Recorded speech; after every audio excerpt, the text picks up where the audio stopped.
just clarifying how we can distribute that easily and effectively. Thank you very much.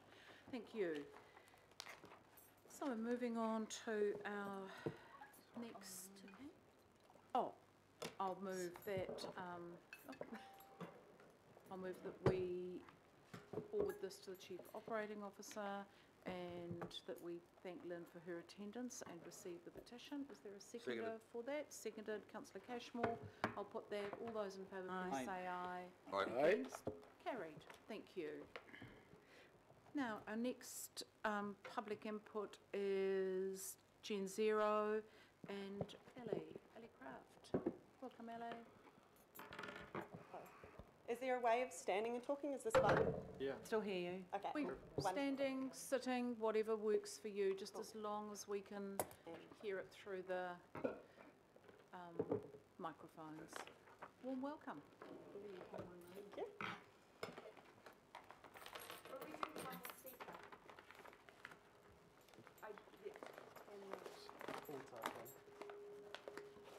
Sorry, Lynn, we just had you presenting the petition. That's all we had on the agenda. Hello, my name's Ellie Craft and this is Sid. And today we're here to talk about getting endorsement from the Auckland Regional Council on endorsing the Zero Carbon Act. So the government of the time has committed to ensuring that we get a Zero Carbon Act, but what we think is really important is cross-party support and having everyone on board. I thought I'd just give a brief overview. So it's a policy framework that Generation Zero with policy experts drafted. And the main thing about it is it has a zero net emissions by 2050 goal. And I just thought I'd say it's modelled off the UK Climate Change Act of 2008. And what was really impressive about that one is that over there they had 463 of 466 MPs vote yes for it. So that's very powerful. And also I just wanted to mention that it's about long-term goals that bridge election cycles, and we want the solutions that exist today to be allowed to come through.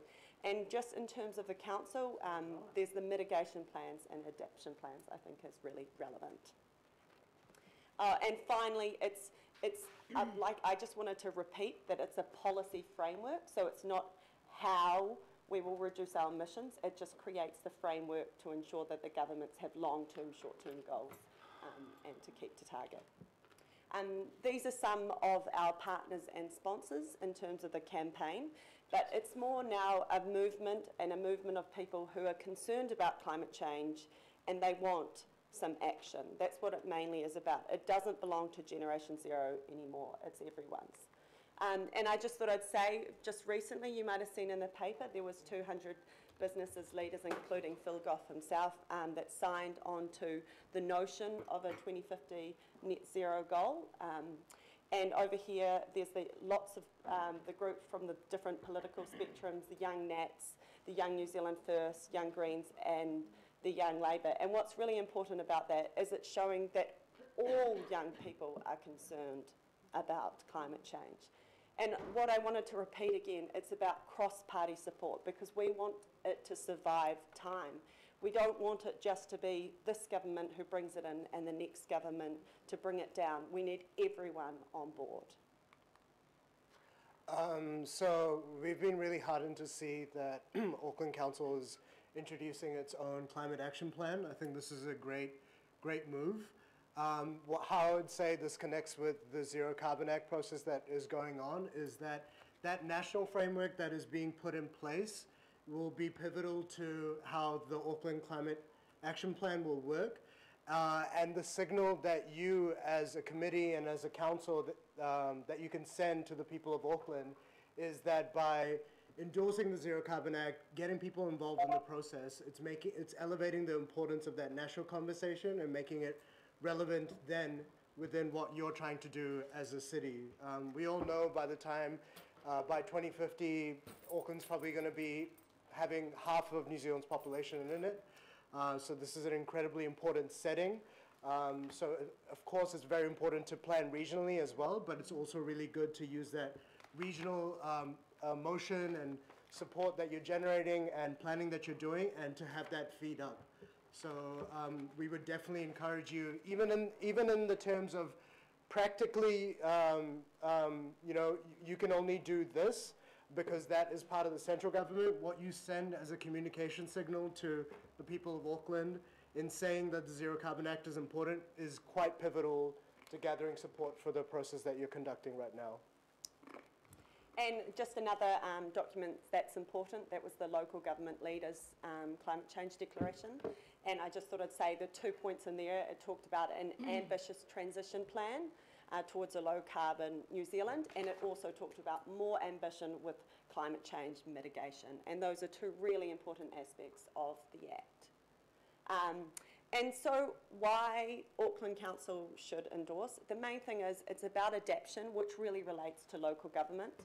And having an independent commission ensures that councils are informed. And finally, it's a structure to support councils when they face the challenges of climate change. And so thank you for listening, and if you have any questions. Thank you. So just reminding members of the committee, on the last page of our additional attachments, as one of the many attachments is, we've got the memo from John Morrow, our Chief Sustainability Officer, which takes us through and reminds us of the next steps in our plan. And we've got a workshop for this committee on the 4th of July. So the team are going out talking to local boards, getting their ideas on what our climate change strategy should be doing and how it should be happening right at a grassroots local level, and then we'll bring it up to this committee so that we can look at it from a regional context. And also, I was there alongside James Shaw as the government launched their Carbon Zero Act, so we're right in that tent. So we've probably got time for 2 quick questions, if there are.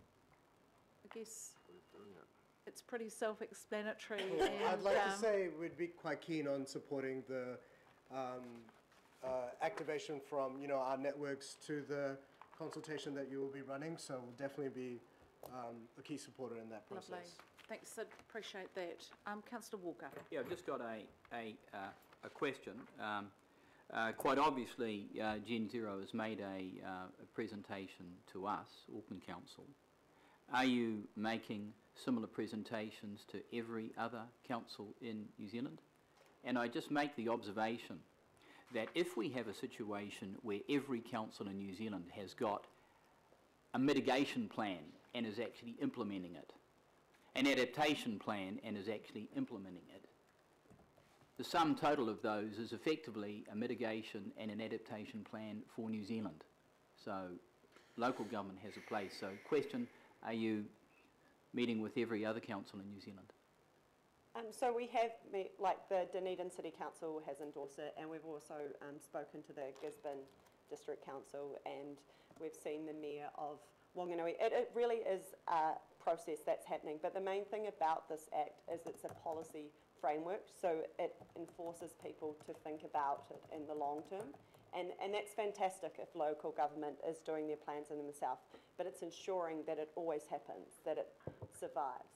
And in terms of reaching out to councils, we are trying our best. We're a volunteer organisation, so we can do the best we can for where our volunteers are at. And yeah, this is part of the process. We're ticking off a big... Just one other very quick question. Are you familiar with the Global Covenant of Mayors that councils can sign up to? Yeah, the C40 agreement? Is No, that's not C40. It's an international covenant that mayors and councils sign up to that commits them to action. You familiar with that? Yes, we're familiar with that. Right, thank you. Lovely. Thank you. Thanks. Thank you very much for listening. Oh, that's fantastic, and obviously we will keep well in touch on this. Oh, Councillor Cooper. Happy to did move. No, just quickly, and I missed a bit of the first question, but so when this Act is past its first reading and it goes to Select Committee, we'll be making a submission as council? Absolutely. Good, thank you. Right, Councillor Walker would like to move the thanks. I'll second that. All those in favour, please say aye. Aye. Aye. Against? Carried. Thank you.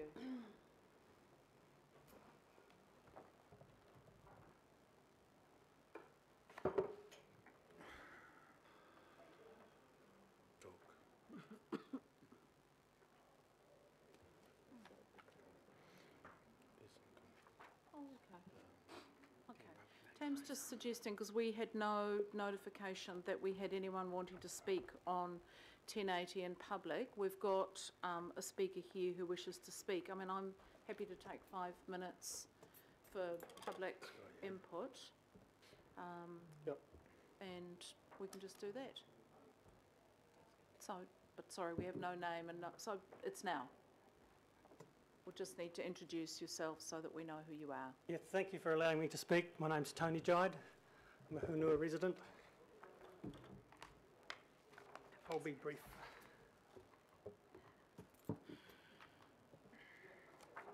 So, you may recall I spoke at the meeting when you decided to approve the repeat poisoning of Kahukohunui, Hunua Rangers, last year. I spoke about observations after the 2015 1080 drop and the omissions and inaccuracies in that report that was presented at that time. I won't be revisiting those points. Rather, I'd like to speak on 2 points of law that I believe are vitally relevant to this matter, and you as individuals and councillors may not have received appropriate or even any advice on these important legal considerations. Point 1, the Resource Management Act, in particular section 13(1)(d), which states, no person may, in relation to the bed of any lake or river, deposit any substance in, on or under the bed. You may not be aware that a very important and relevant case has just concluded on Wednesday the 29th of May in the Appeal Court in Wellington between the Brook Valley Community Group and the Crown, which questioned the legality of the exemption regulations Nick Smith passed and the legality of dropping of toxic substances into watercourses and riverbeds, in this case 26 tonnes of aerially applied brodifacoum into the Brook Valley Sanctuary near Nelson. The judges have reserved their decision for now, but there are ramifications for all aerial poisoned applications in the future resting on their finding. I would strongly urge and suggest that it would be prudent to at very least postpone the upcoming Hunua application until the decision on the Brook Valley case is released. Please note that if council, such as Auckland Council, and persons that facilitate the toxic substance application, that is you that have voted for it or signed any document approving it, can be held individually and personally liable to any punishments arrived at upon conviction. Be assured, if the appeal court finds in favour of the Brook Valley Community Group and you proceed with the upcoming planned 1080 drop in the Hunuas, there will be legal proceedings taken against Auckland Council and those councillors that voted in favour of the 1080 drop. Point 2. The Animal Welfare Act states it is an offence to cause the death of non-target species as part of an aerial poison application. Now, there is an exemption in the law for legal poisoning activities, but if that activity is not carried out in accordance with all other requirements, for example, section 13(1)(d) of the Resource Management Act, the exception will not apply because the activity is now deemed illegal. Rachel Kelleher admitted on record to doing just that, causing the death of non-target species in the 2015 toxic application. And once I prompted her memory on the matter, that is. It is also on record that a dog was confirmed by toxicology tests to have been killed by secondary poisoning after consuming a poisoned possum that had not been removed from the environment as the poison manufacturer's express instruction.